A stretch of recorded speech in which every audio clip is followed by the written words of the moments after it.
Umewahi kusikia kuhusu mtindio wa ubongo? Huwa unafikiria nini unaposikia maneno hayo? Watu wamekuwa wanalitumia kuonyesha mtu ambaye labda anashindwa kuelewa vitu au mwenye tatizo la ufahamu. Cerebral palsy haina tiba.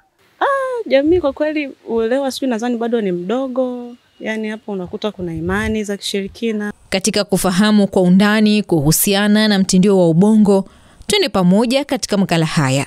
Au wametolewa labda kafara na wazazi wake ndio maana amezaliwa vile. Wale nilokuwa nimejifungua nao wale, nikiona watoto wao wana hatua fulani, nafu mimi wa kwangu yupo hivi, bado hajaanza kukaa, kutembea. Hicho kitu kwa kinaniuma basi.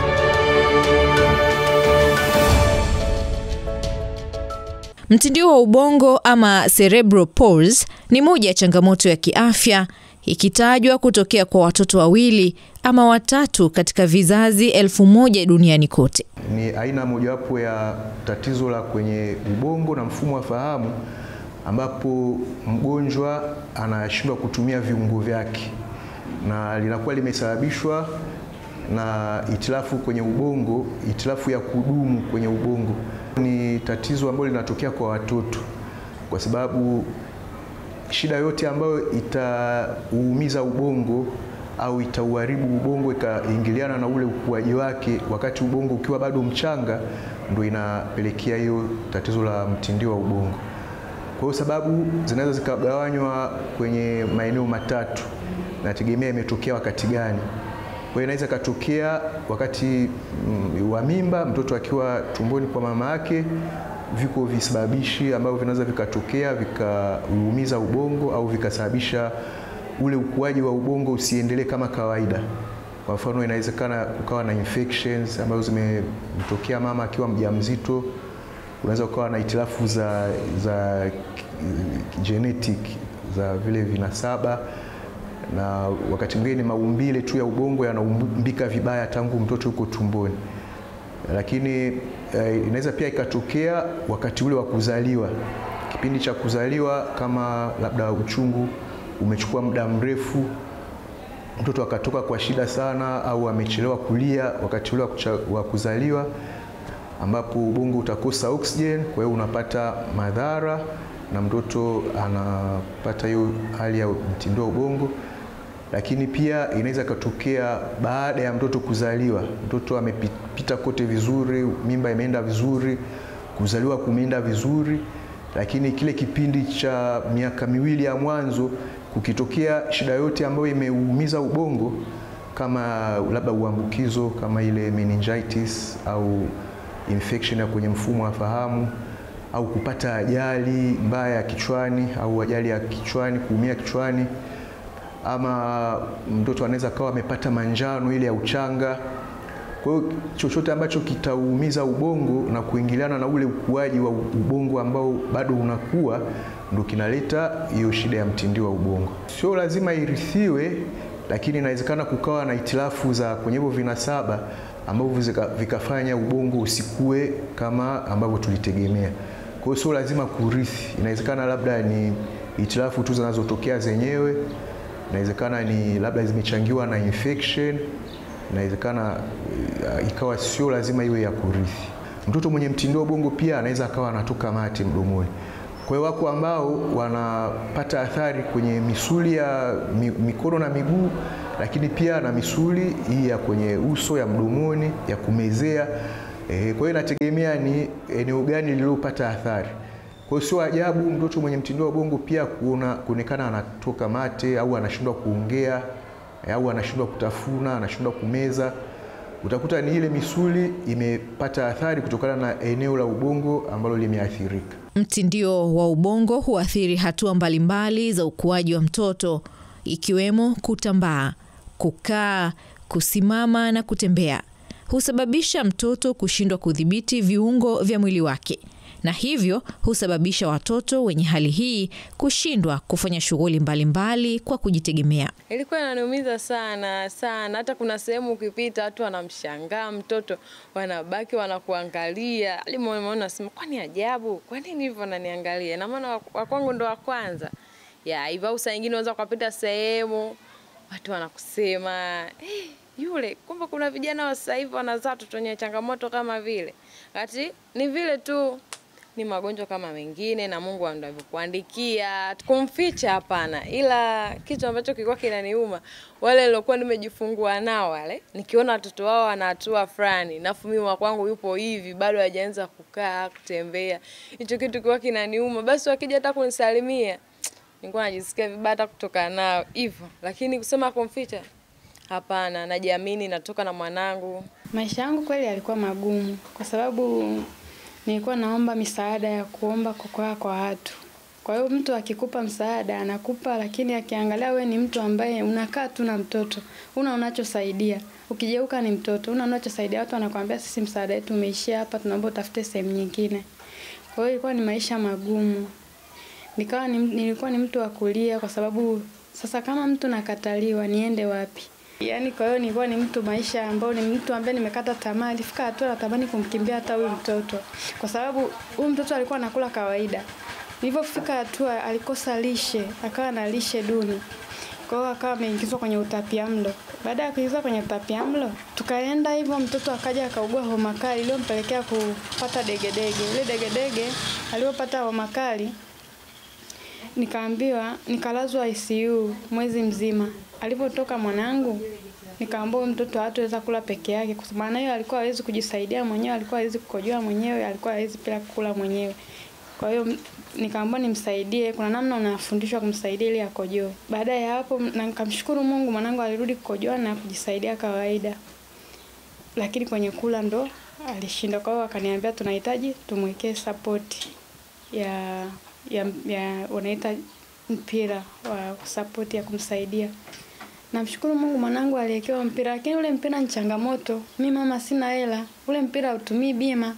Kwa hiyo kila baada ya miezi mitatu unatakiwa ubadilishe. Yaani kama ilivyo kwa mzazi mwingine, ukiwa na mimba kujifungua, huwezi kuwaza kwamba utajifungua mtoto mwenye shida. Kwa hiyo unakuwa tu una expect habari njema. Na hata kama ukifikiria kwamba kuna watoto wanakuwa na shida, unachokiwaza ni kwamba sio wa kwangu. Kwa hiyo mimi mwanangu alianza kupata degedege akiwa na miezi 4. Nadhani ni 3 kwenda 4. Mimi kusema kweli nilikuwa sielewi kwa sababu mwanangu mimi alikuwa chabi kibonge vizuri. Nilikuwa naamini kuna mtu kamuonea kijicho.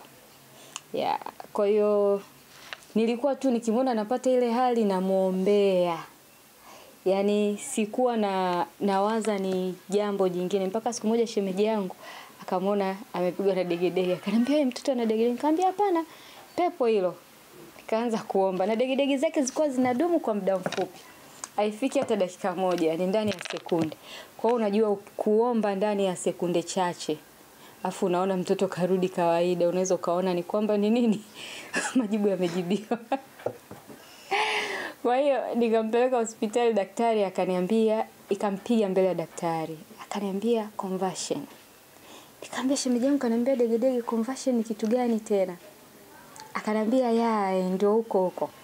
Basi sasa alivyoniandikia, maana tukafanya vipimo, alikuwa hana homa hana nini. Kwa hiyo akaniandikia akaniambia kesho njoo Muhimbili, maana nilienda hospitali ya kawaida ya mtaani. Sasa mimi nikamwambia nataka niende hospitali ya private, yani sitaki kuanzia Muhimbili kwa sababu nashukuru Mungu nilikuwa na bima ambayo ni kubwa. Basi kwa hiyo alivyonipa ile karatasi nikaona kaandika seizure. Nikamwambia daktari umekosea, uliniambia ni conversion, mbona umeandika seizure? Akaniambia ni seizure. Nikamwambia lipi ni lipi? Akaniambia conversion ndio zinaenda huko kwenye seizures. Basi kwa hiyo nikaa kama nahitaji majibu, yaani kama sielewi. Basi nikaenda hospitali hiyo, nikapigia daktari simu, nikaenda hospitali tukafanya vipimo. Daktari akaniambia mtoto ana kifafa. Kwanza niliona kama kakosea kwa sababu mtoto anapataje kifafa? Afua kwangu? Hapana kwa kweli. Lakini ndio ukweli. Safari ikaanzia hapo. Nikamuuliza daktari, anapona baada ya muda gani? Akaniambia sitaki nikutie sana moyo. Anaweza akakaa sawa au inaweza ikamchukua muda mrefu. Nikajua muda mrefu anamaanisha labda mwezi. Nikamuuliza muda mrefu muda gani? Miaka. Kwa hiyo ile kitu ilinipiga moyoni tofauti. kwa sababu huyu ni mdogo akikua. Sasa mimi nikaingia Google kuangalia effect za kifafa. Jamani, mbona niliona kama dunia imeshaisha. Uelewa mdogo wa jamii kuhusu mtindo wa ubongo pamoja na mtazamo hasi kuhusu hali hii huwafanya baadhi ya wazazi wenye watoto wenye mtindo wa ubongo kuogopa kujitokeza hadharani kupata msaada. Wataalamu wa afya wanabainisha kuwa dalili za mtindo wa ubongo zinaweza kutofautiana kati ya mtu mmoja na mwingine. Mwanzoni kabisa, kama mtoto amezaliwa labda vizuri tu, anaweza akaonekana hana shida yoyote, lakini dalili za mwanzo ni ule ukuaji. Ukuaji unakuwa tofauti na umri wa mtoto. Mtoto anaweza akachelewa kukaza shingo, au akachelewa kukaa, akachelewa kusimama, akachelewa kutembea au kuongea, au akaonekana ana mienendo ya misuli yake ambayo sio ya kawaida, labda kujinyonga, kujikaza au kukaza sana viungo au kulegea kuliko kawaida. Kwa hiyo ataonekana na ukuaji tofauti na ule wa umri ambao tunategemea. Lakini mtindo wa ubongo unaweza pia ukaambatana na changamoto zingine kama kifafa. Kwa hiyo mtoto anakuwa na mtindo wa ubongo lakini pia ana kifafa, kwa hiyo ataonyesha degedege, atakuwa anapata degedege. Na mwingine kama imeathiri pia ufahamu wake, ataonyesha na hata ufahamu wake una hitilafu. Lakini wengine wanaweza wakawa na shida ya kumeza au ya kutafuna, kwa hiyo wakawa na paliwa, anapata infection au uambukizo kwenye njia ya hewa mara kwa mara. Mwaka 2012, Shirika la Afya Duniani WHO lilianzisha siku ya kuadhimisha hali hii ya mtindio wa ubongo, ikiwa ni sehemu ya jitihada za kujenga uelewa kwa jamii juu ya ugonjwa huu ambao umekuwa ukiwaathiri wagonjwa wengi, hususan watoto, na wengine wamekuwa wakifariki kutokana na jamii kukosa uelewa kuhusiana na mtindio wa ubongo.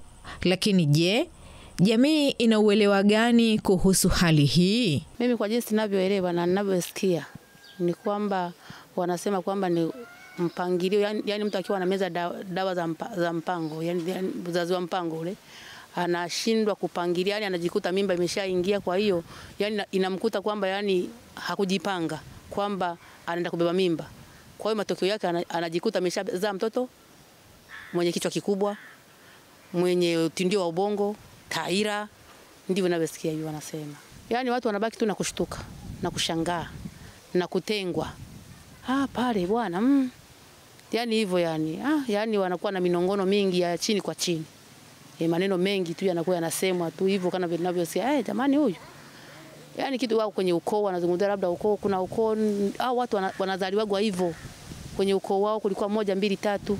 Story ambazo nazisikia ni unyanyasaji au unyanyapaaji wa watoto wa mtindio wa ubongo, hasa katika maeneo ya Kiswahili, kwa sababu mimi nimekulia sana katika maisha ya Kiswahili. Kwa hiyo naonaga sana watoto kama wanakuwa wananyanyapaa na wazazi wao na kuwakataa. Wengine wanakuwa wanazungumzia kwamba ni ushirikina, mtoto amezaliwa kwa njia ya kishirikina au ametolewa labda kafara na wazazi wake ndio maana amezaliwa vile, lakini mimi naamini haipo hivyo. Kwa jinsi ambavyo naelewa ni ugonjwa ambao mtoto amezaliwa na.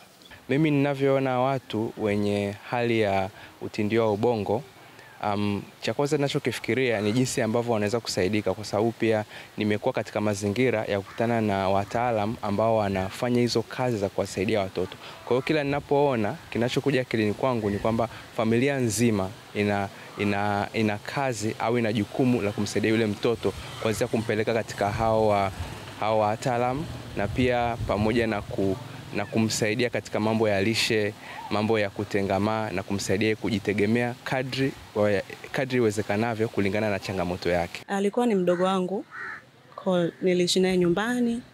Nilikuwa nasoma, kwa unarudi nyumbani unamsaidia mama kumhudumia na nini. Kwa hivyo niliishi naye kwa miaka 19. Baadaye akaja akafariki mwaka juzi. Uzoefu wangu sasa hivi nimepata uzoefu kwamba naweza hata kama mimi ikaja nikapata mtoto wa hivyo, ninaweza kumhudumia vizuri, ninaweza kumjali, ninaweza kumpenda, kwa sababu nilivyoishi na yule mdogo wangu alinifundisha, yani nikajifunza vitu vingi kuwahudumia, kuwasaidia, kuwaweka sawa, yani kumtafutia huduma nyingine ambazo kama mazoezi na nini ili kumchangamsha. Wakati mwanzo nilikuwa sina huo uzoefu kabisa. Ila baada ya kukaa naye nikajikuta naweza. Kwa sasa hivi yani hata nipate mtoto wa aina hiyo au nipate ndugu wa kuishi naye wa aina hiyo, naweza kumtekea na naweza kuishi naye vizuri. Jamii kwa kweli uelewa sio, nadhani bado ni mdogo. Yani hapo unakuta kuna imani za kishirikina, unakuta kuna ile yani wanakuangalia ni kama mtu gani, wanaona kama hiyo familia sijui ina laana, sijui ina shida gani, yani bado wachache sana wenye elimu na watoto wa aina hiyo. Hali hii imekuwa si jambo rahisi kupokelewa kwenye familia na jamii kwa ujumla, hususan pale inapoelezwa kuwa ni hali ambayo mtu ataishi nayo maisha yake yote. Kwenye kuipokea, yani hiyo siku hakuna maumivu ambayo yaliniuma duniani. Hata uchungu wa kufikia kwamba mwanangu ana changamoto, iliniuma sana hiyo siku. Anapima kipimo cha CT scan, anaambiwa ana maji, anachukua operation. Hiyo siku iliniuma sana. Kwa mzazi yoyote, ukipokea taarifa ambayo sio nzuri kwa mwanao, lazima umie. Hivyo niliumia sana. Kwenye jamii kiukweli, yani ukiwa na mtoto mwenye changamoto, ni hatari. Yani kwenye jamii sio kila mtu ataikubali ile hali ya mwanao. Kuna wengine watachukulia hisia asi, wanaanza vibaya, huyo kalogwa, sijui nini, unamtesa mtoto, sijui nini hivyo. Na kuna wengine yani hata vile ukimwambia hivi kana mwanangu, siwezi, au akikana mtoto mwenzake anaona kama vile atamwambukiza, sijui atakuaje yule. Hivyo kwa jamii wanafikiriaga mambo asi sana kwa watoto wenye changamoto. Yani wanaanza baba mtoto yule kalogwa au anaweza kumwambukiza mtoto. Yani ni vitu ni vingi kwa kweli. Jamii bado wengine hawajaelimika, ni wachache walioelimika, wanajua huu ni ugonjwa kama magonjwa mengine. Kusema kweli niliambiwa useme ukweli. Kuna vitu ulivifanya ndio maana umeumbuka hapa sasa hivi. Tupo kwenye jamii ambayo inaamini ukiwa na mimba ukachepuka, mtoto anaweza kazaliwa na madhara. Sasa lakini pia hata mtoto akipata madhara, mama utaendelea kublemiwa we mama. Yani ni mwanamke. Ndio maana tupo kwenye jamii ambayo wanawake wakizaa mtoto ambaye ni mzuri, huyu ni wa baba. Mtoto ambaye ana shida, wababa watakimbia kwa sababu mama atatupiwa huo mzigo. Lakini sisi tuliona tupo kwa ajili ya kuonyesha kwamba watu hupati changamoto kwa sababu umekosea, kwa sababu wewe ni mdhambi, au sio kuna laana ya ukoo sio ya mababu. Kiukweli nilikuwa ni mtu wa kulia masaa 24. Yani hata nikienda hospitali, maana alikuwa ni mtoto ambaye anaugua kupumua kwa shida, kwa hizo kupumua mwenyewe. Kwa hiyo nikilazwa tu naanza kuona kama labda mwanangu ni mahututi, sipati tena. Kwa hiyo ilikuwa ni mtu wa kulia, hata nikiambiwa kajiandikisha sehemu fulani, mimi ni mtu wa kulia, siwezi wala sina nguvu tena. Jamii yangu kwa kweli haikukubaliana na hili swala. Watu wengi walikuwa wananitenga, hata marafiki, hata baba yake mwenyewe pia alinitenga. Nikabaki peke yangu na mwanangu. Mpaka sasa hivi niko naye peke yangu. Ni kweli kwa sababu kuwa na mtoto au mtu ambaye ana changamoto ambayo kwanza hauielewi vizuri, unaona haendelei kama watoto wengine, hakui kama wenzake, ni shida sana hata kwa mzazi. Na mzazi anahitaji sana kueleweshwa au kuelewa na kukubali hiyo hali, kwa sababu hiyo hali ataishi nayo maisha yake yote. Kwa hiyo tunapata shida sana au changamoto sana kutoa hiyo taarifa, kwa sababu wengi wanakuwa labda wameshapata maelezo mengi ya mengine sio sahihi, wanakuwa wameshahangaika huku na huku, wameshaenda kwa tiba mbadala, wameenda kwenye maombi, wameenda kila sehemu. Kwa hiyo inabidi kwa kweli uvumilivu sana kuongea na mzazi au na mlezi ambaye tayari ameshakata tamaa na labda ameshapata taarifa nyingi potofu. Kwa hiyo wazazi wengi wanaweza wakaja wakiwa tayari wameshakata tamaa, au wengine kutokana na kupata taarifa ambayo sio sahihi anavunjika moyo ukimwambia kuwa hii shida ya mtoto ni ya kudumu. Kwa hiyo wengine wanaumia sana, anakasirika au anaweza kukasirikia daktari akaona kama haujamtia moyo.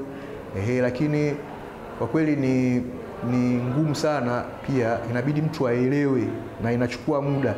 Anaweza akaja labda mara ya kwanza hajaelewa, ya pili au ameelewa lakini hajakubali. Kwa hiyo ni ngumu kwa kweli. Kwa hiyo hata mzazi naye anahitaji kupata msaada, anahitaji msaada wa kisaikolojia, anahitaji kutiwa moyo. Pamoja na kuwa mtindio wa ubongo hauna tiba ya kudumu, lakini kuna matibabu mbadala ambayo huwa yanasaidia mtoto ama mtu mwenye hali hiyo kujitegemea na kujisaidia katika mambo mengi. Vifaa mbalimbali vikihusika katika kuwasaidia watoto wawe huru kushiriki na kujumuika na watoto wengine. Utambuzi wa mapema wa dalili za hali hii kwa mtoto husaidia upatikanaji wa tiba ya mwili na teknolojia saidizi, kuimarisha uwezo wa mtoto kufikiri na kutenda. Matibabu ni ya mazoezi. So kwenye upande wa mazoezi kuna mazoezi ya aina mbili ambayo ni ya msingi sana. Actually ya aina tatu. Ya kwanza kabisa kuna mazoezi ambayo tunaita ni mazoezi ya viungo au physiotherapy. Haya mazoezi ya viungo ni mtaalamu au mtoa tiba kwa njia ya mazoezi au kwa kile tunaita physiotherapist anamfanyia mazoezi huyu mtoto na adili na misuli zaidi na mijongeo yake. Kuanzia kwenye mikono, miguu, lakini pia anamsaidia huyu mtoto aweze kufikia zile hatua zake za ukuaji vizuri. Kama alikuwa hajakaza shingo, ataanza kumsaidia aweze kukaza shingo. Kama alikuwa hajaanza kukaa, atamsaidia aweze kukaa. Kama alikuwa hajaanza kutembea pia, atamsaidia aweze kutembea. Zoezi la pili ni occupational therapy au mtoa tiba kwa vitendo. Huyu atamsaidia huyu mtoto aweze kujitegemea katika shughuli zake za kila siku. Mtoa tiba kwa njia ya mazoezi au physiotherapy amemsaidia labda mtoto ameweza kutembea. Lakini mtoto huyo anaweza kutembea lakini hana uwezo wa yeye kwenda kupiga mswaki mwenyewe. Au hana uwezo wa yeye mwenyewe kwenda chooni kujisaidia. Au hana uwezo wa kuvaa mwenyewe au kujihudumia zile shughuli zote za kujihudumia au kula hata mwenyewe. Hana uwezo huo bado. So hapo anakuja mtoa tiba kwa vitendo. Huyu anakuja kumsaidia katika sehemu zote hizi. Shughuli zote zile ambazo anatakiwa afanye kujisaidia yeye mwenyewe. Lakini at the same time pia sio kwenye kujisaidia tu, hata yeye kuweza kuchangamana na wengine kwenye jamii, kucheza, apate haki ya kucheza, apate haki kama ameanza kwenda shule pia aweze kwenda shuleni na kujifunza kama wengine, ijapokuwa ana changamoto ya utindio wa ubongo. Huyu ni mtoa tiba kwa vitendo. Huyu ndo anamsaidia sehemu zote hizi za kujitegemea na kuweza kuchangamana katika jamii yake. Mtu mwingine ambaye anasaidiwa hapo hivyo ni mtoa tiba kwa tunaita speech therapy, mtu wa mazoezi ya kuongea. Watu wenye utindio wa ubongo huwa pia wana changamoto ya kuongea. Anaweza kawa na kuelewa unachomwambia lakini akawa anashindwa kukujibu kwa sababu utindio wa ubongo unaathiri misuli. Utakuta hata misuli yake ya mdomoni nayo pia haiwezi kufanya kazi vizuri. So mtu ambaye au speech therapist atamsaidia pia huyu mtu kwenye upande wa kuongea, aweze kuelezea mahitaji yake, aweze kuelezea hisia zake. So huyu mtu wa speech naye pia atamsaidia kwenye upande. Lakini mtu mwingine pia ambaye ni anahusika zaidi sana kwenye tiba ni mtu wa lishe au malnutritionist. Watoto wenye utindio wa ubongo pia wanakuwa affected kwenye upande wa kumeza chakula pia, kutafuna na kumeza. So utakuta mtoto anatumia chakula maybe cha aina ya majimaji tu, hawezi kutafuna.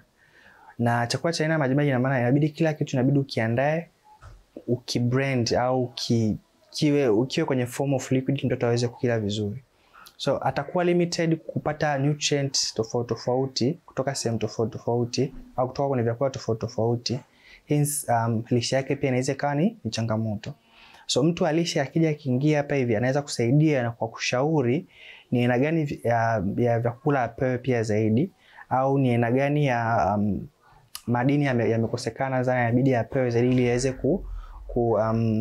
kuchangia kwenye mazoezi ambayo anayafanya, kuanzia kwenye mtu ambaye anatoa mazoezi kwa njia tiba kwa njia ya mazoezi, kuja paka kwenye mtoa tiba kwa njia ya vitendo, paka kwa speech. Yote haya anamtegemea pia, maana kwenye ukuaji bila huyu mtu alishe hata mazoezi anaweza asifanye kazi vizuri. So yakiwa combined vyote mpaka na mtu alishe na yeye akawa kwenye moja kwenye timu ya upande wa matibabu, itachangia zaidi kwenye maendeleo mazuri ya huyu mtoto. Cerebral palsy haina tiba matibabu ambayo tunayafanya au mazoezi ambayo tunayafanya ni ya kumsaidia mtoto aweze kukua na asiwe tegemezi, awe ana uwezo wa kujitegemea, kuchangamana katika jamii yake, kujihudumia yeye mwenyewe despite ya kwamba ana cerebral palsy, lakini haina tiba. Atakuwa mtu mzima mwenye cerebral palsy, lakini akipata mazoezi atakuwa mtu mzima mwenye cerebral palsy ambaye anaweza kujitegemea. Kuna kipindi tunaweza tukatumia pia dawa, kwa mfano kama misuli imekaza sana kiasi ambacho hata mazoezi hawezi kufanyika, anaweza akapewa dawa za kulegeza kidogo misuli. Wakati mwingine kama nilivyosema, inaweza kaambatana na ugonjwa wa kifafa au shida ya kifafa. Kwa mtoto au mtu mwenye mtindo wa ubongo atakuwa pia anatumia dawa za kifafa. Wakati mwingine wanapata changamoto labda ya gesi tumboni, atapewa dawa za kusaidia kupunguza gesi. Kwa hiyo inatibiwa zaidi kwa mazoezi, lakini wakati mwingine kuna matibabu ya dawa kama ana uhitaji. Wakati mwingine hata upasuaji unaweza ukafanyika kama viungo vimekaa vibaya sana mpaka vinazuia hata ukaaji au vinazuia kabisa mwenendo wa ile misuli, anaweza kafanywa upasuaji. Utafiti uliofanywa na wanasayansi wa chuo kikuu cha Emory cha Atlanta, Marekani, katika kitivo cha dawa unabainisha kuwa baadhi ya watoto wenye mtindio wa ubongo wanafundishika, wanaweza kubadilika iwapo tu watafundishwa kwa umakini, utulivu na pasipo hasira na haraka.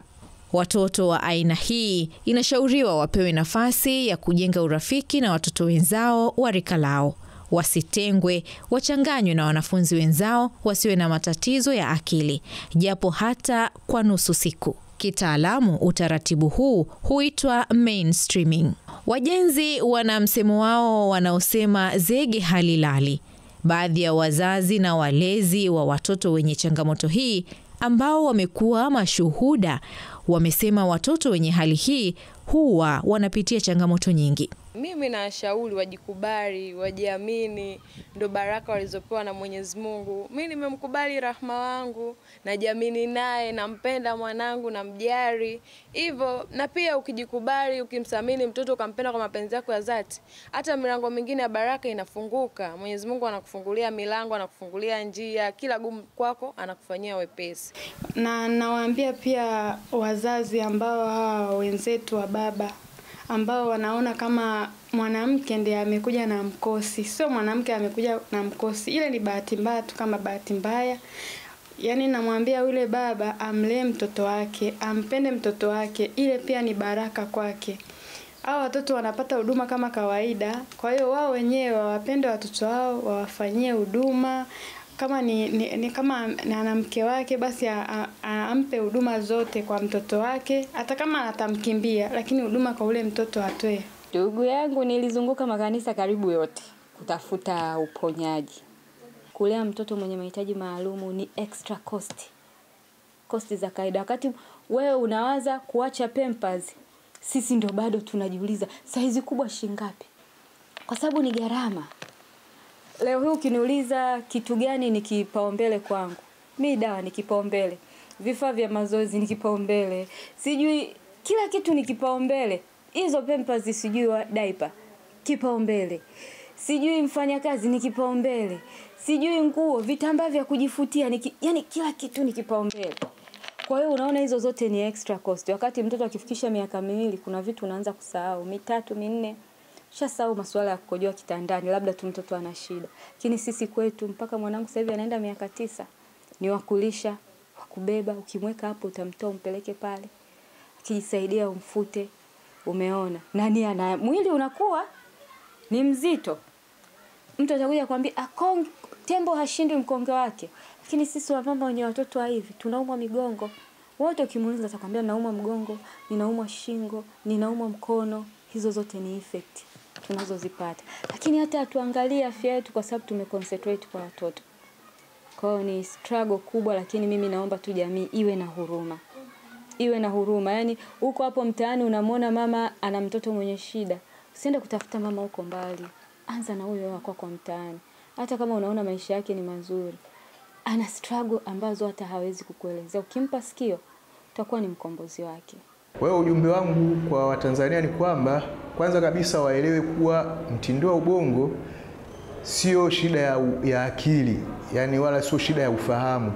Inaweza ikaambatana na tatizo pia la ufahamu, lakini kuwa na mtindio wa ubongo maana yake kushindwa kutumia viungo vya mwili kutokana na itilafu ambayo imetokea kwenye ubongo unaokua, ubongo wa mtoto ambao unakuwa.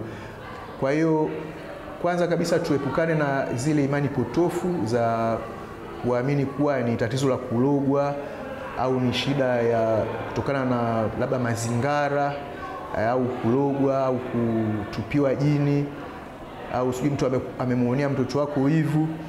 Na wengine wanafikiria mtoto akiwa na hali ya mtindio wa ubongo labda amefanyiwa hivyo ili aweze kuleta au kuvutia biashara. Kwa hizo zote ni imani potofu. Kwa hiyo nawashauri wa Tanzania wakimuona mtoto wake amepata tatizo lolote, liwe la mtindio wa ubongo au tatizo ambalo halieleweki, aende kwenye kituo cha afya ili huyo mtoto aweze kuonwa, aweze kutambulika na shida yake iweze kujulikana na aweze kupatiwa matibabu yanayostahili. Kwa mujibu wa utafiti uliofanywa na mtafiti Abate pamoja na wenzake mwaka 2024, Afrika ina idadi kubwa ya watoto wenye mtindio wa ubongo, ambapo watoto 2 kati ya watoto 10 katika vizazi 1000 hukutwa na changamoto hiyo, hasa mataifa ya Misri, Uganda na Afrika Kusini. Huku kiwango cha dunia kwa upande wa mtindio wa ubongo ikionyesha kuwa kati ya mtoto 1 na watoto 4 kati ya vizazi 1000 hupatikana na hali ya mtindio wa ubongo duniani kote. Ripoti ya Shirika la Afya Duniani WHO inaonyesha kuwa 10% ya watoto ambao wanakadiriwa kufikia milioni 200 duniani kote wana changamoto ya ulemavu wa kimwili na kiakili, udumavu wa kukua na ulemavu wa kujifunza, na robo 3 ya watu hao wanaishi katika nchi zenye kipato cha chini, nyingi zikiwa Afrika.